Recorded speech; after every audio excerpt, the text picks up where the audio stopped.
KR9 250cc water cool EFI. මේක off road bike එකක්.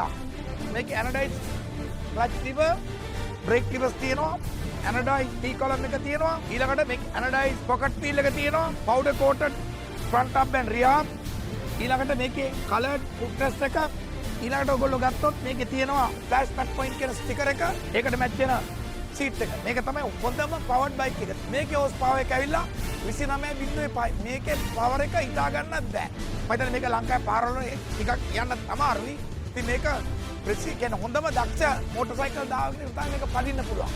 high end bike එකක්. මේක Honda එකේ CRF එක වෙනවා. ලක්ෂ 30ක් අපි මේකට දෙන්නේ ලක්ෂ 24ට මේක විකුණන්නේ. ලක්ෂ 12ක් අඩුයි. මේකට ගන්න CRF Honda 250 එකට බෑ. one of the best bike. මේක හදලා තියෙන්නේ යුරෝපීය ප්‍රමිතියට. ඊටත් උඩින් අපි මේකේ තව ඇට්බැක් කරලා තමයි හදාගන්නේ. ලංකාවේ තියෙන හොඳම බයික් එක ඉස්සරහට මේක. මේකම අපි 450cc එකක් දෙන්නේ.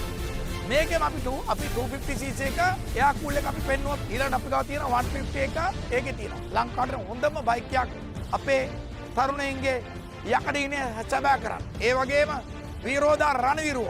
ප්‍රථමයෙන් වීරෝදා රණවිරුවන්ගේ ඒ බයිසිකලේ මං ගෙනලා තියෙනවා.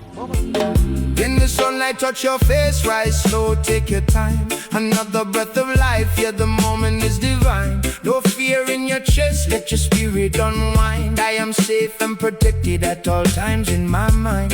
Yesterday fade like the tide in the night.